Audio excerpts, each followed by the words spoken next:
Maligayang pagbisita at pagbabalik po sa ating munting channel. Narito na po, ang karugtong ng ating istorya.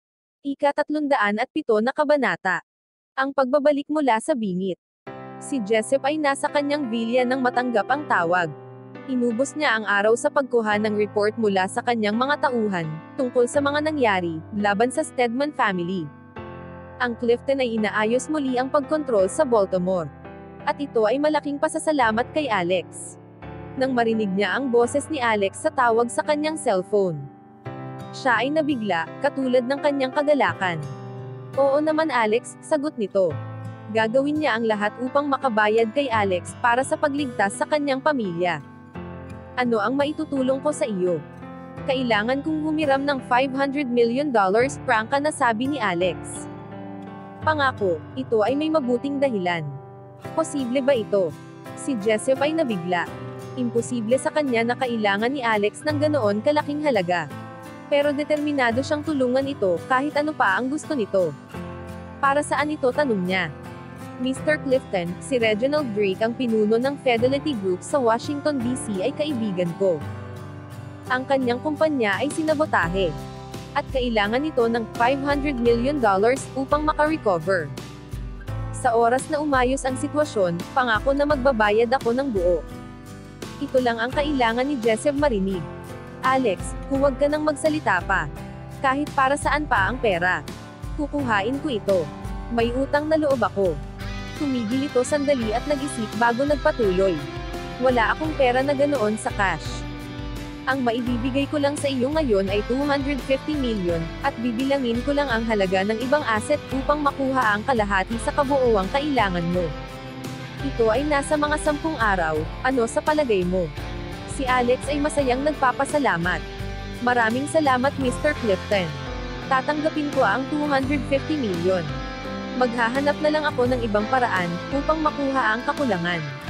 Siya ay nalulugod sa pagiging galante ni Jessup. Pero hindi niya papayagan na ibenta nito ang iba niyang mga ari-arian. Si Jessup ay tumututol pero sinabi ni Alex na ang kanyang nagawa ay sapat na. Si Jessup ay nag-alangan tanggapin ang mga sinabi ni Alex, at pagkatapos ay sinabi niya, na ibigay ang tawag upang kausapin si Reginald. Nang makuha na niya ang bank account number, at ang pera ay na-transfer na, nagpaalam na ito kay Alex, at tinapos na ang tawag. Kailangan pa tumawag ni Alex ng isa pa. Nang matapos ang tawag niya kay Jessup, hinanap niya sa internet ang phone number ng embassy ng Brunei. Kinakabahan siya habang ginagawa ito sa ganitong paraan. Pero, sa pagitan ng Clifton, ang taong pwede niya lang sabihan ay si Justin. Pero si Justin ay mapapahamak kung papahiramin siya nito. Siguradong gagamitin ito ni Nathan laban sa kanya. Ang Sultan ng Brunei ang kanyang natitirang pag-asa. Ito ay malabo, pero sinabi ng Sultan kay Alex na tumawag siya sa oras na kailangan nito ng tulong kung siya ay nasa gulo. Isa pa ang $250 million ay baliwala sa royal family ng Brunei. Nang sumagot ang embassy, sinabi ni Alex ang kanyang pangalan, at sinabi na siya ang nakatanggap ng National Medal of Honor. Ang staff ng embassy ay mabilis na sinuri ang kanyang impormasyon, at kinonekta ang tawag sa Royal Palace ng Brunei. Ang Sultan mismo ang sumagot ng tawag sa telepono. "Alex, aking kaibigan," wika nito sa salitang Malay. Ang interpreter ay nakakonekta rin sa tawag. At isinalin ang lahat ng mga sinabi nito. "Sa wakas ay naalala mo akong tawagan, masaya ako na makausap ka." Base sa tono ng Sultan, nagawa na nitong makamove on sa pagkamatay ng kanyang asawa. "Hello po kamahalin," sagot ni Alex. "Isang karangalan po ang makausap kayo. Kailangan kong humiram ng pera para sa aking kaibigan. Umaasa po ako na matutulungan ninyo kami." "Oo," sagot ng Sultan. "Ibibigay ko kahit ano ang kailangan mo. Naaalala mo pa ba noong sinabi mo na mag-invest ako ng pera sa New York? Ginawa ko ito, malaki ang kinikita dito. At marami sa aming mga mamamayan ang nagpunta doon upang matuto. Nakatulong ito ng malaki sa aming bansa. Maraming salamat." Si Alex ay masaya, nang malaman, na ang kanyang payo ay nakatulong sa mga bagay-bagay ng Brunei. Muli ibinigay nito ang telepono kay Reginald, na nagbigay ng mga kailangang impormasyon sa Sultan. Nang mailipat na ang pera, si Alex ay nagpasalamat muli sa sultan para sa kanyang tulong, at tinapos na ang tawag. Si Reginald ay natuliro. Si Alex ay naikuha siya ng 500 million na kanyang kailangan. At wala pa itong 20 minuto. Hindi niya alam kung matutuwa o matatakot. Si David at ang mga kaibigan nito ay tumingin kay Alex ng may paghanga. Ang kanilang pagkabigla ay napalitan ng kalugod-lugod na saya, nang tuluyan nilang nauunawaan kung ano ang nangyari. Ang Fidelity Group ay naligtas. Si Colin at Noah ay hindi makapaniwala. Sa nakaraang oras, sila ay nakikipag-usap tungkol sa hinaharap ng Drake family. Ngayon ay nawala na ang hawak nila sa kumpanya, at nagawa ni Alex mailigtas ito sa pagkalugi. Mukha itong imposible. Hinawi ni Alex si Colin sa gilid, at pumunta sa pintuan ng conference room. Binuksan niya ito upang makita ang malaking bilang ng mga reporter. Tumingin ang mga ito sa kanya ng mga balisang pagtataka. Maliwanag na gusto nilang malaman ang mga nangyari. Ngumiti si Alex sa kanila. At sinabi, may malaking balita sa loob. Kailangan niyong pumunta at kumuha ng interview. Pumunta siya sa gilid, at ang kumpol ng mga reporter ay nagmadaling pumasok sa loob ng conference room. Si Reginald, Colin, at David pati ang mga kaibigan nito ay natulala. Nang makita ni Alex sila na nakatayo lang at di gumagalaw, tinawag niya si Reginald. Mr. Drake, hindi ba sinabi mo, na maaayos mo ang problema ng mabilis, kapag naipon mo na ang pera? Si Reginald ay tumingin dito at mabilis na napakilos. Inilabas nito ang cellphone at tumawag sa pinakamalaking business partner ng Fidelity Group. Hello Mr. Wood. Sa palagay ko ay kailangan nating pag-usapan muli, ang pagsasaayos ng ating negosyo. Wala nang dahilan pa, sagot nito. Nasabi ko na sa iyo, mayroon akong offer na mas maayos ang kondisyon. At nangako sila sa amin na magbabayad sila sa pagsira namin ng kontrata. Hindi ko na pwede pang ipagpatuloy ang pakikipagnegosasyon sa iyo. Sabihin mo magkano ang presyo, babayaran ko, wika ni Reginald. Pinahahalagahan ko ang partnership natin, at hindi ko ito isusuko. Ito na ang oras na itataas namin ang halaga ng kasunduan. Ano sa palagay mo?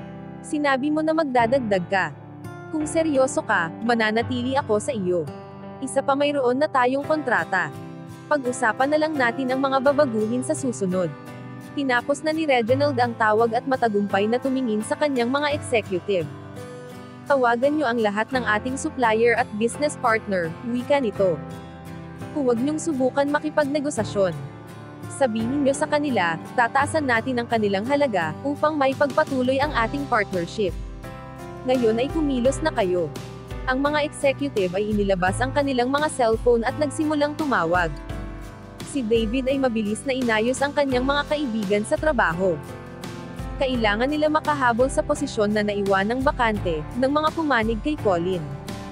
Sa loob ng kaunting minuto, ang kwarto ay umugang, na may natatarantang usapan sa telephone at mga cellphone. Hindi nagtagal, naging maliwanag na ang Fidelity Group ay nagawang mabawi ang kanilang mga dating business partner. Ang bawat isa sa kanila ay tinanggap ang bagong kondisyon. Ang mga pakana ni Nathan ay walang binatbat sa mga ibinigay ng Reginald.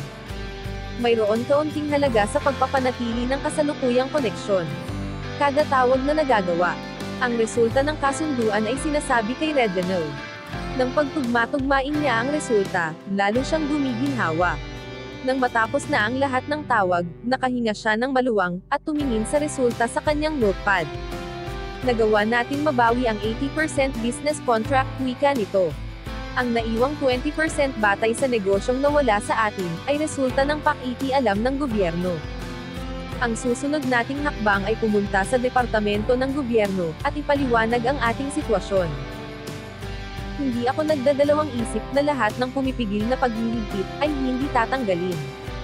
Ang kasiyahan sa conference room ay nadarama. Ang Fidelity Group ay nailigtas na. At ang kinabukasan ng Drake family ay matibay na. Ang mga ibang tao sa kwarto ay nakahinga ng maluwang, at marami ang pumikit upang magpasalamat sa Panginoon.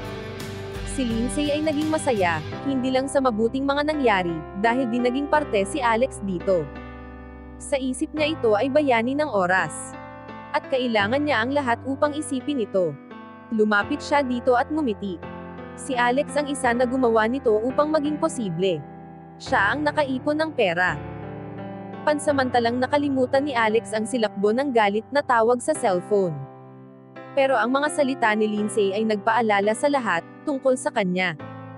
Ang kwarto ay naging tahimik, habang nagtinginan sa isa't isa. At ang kanilang tingin ay napako kay Alex. Si Reginald ay inabot ang kanyang kamay, at ang malapit sa kanya, ay tinapik ang kanyang balikat. May sumigaw pa ng matinding paghanga. Parami ng parami ang taong sumasali, at hindi nagtagal, ang paligid ay umugong, mula sa pagsigaw ng pangalan ni Alex. Hanggang dito na lang po muna. Maraming salamat po sa pakikinig. Pwede po bang humingi ng subscribe? Bilang pagsuporta sa ating munting channel. Hanggang sa susunod po muli. Stay safe and God bless.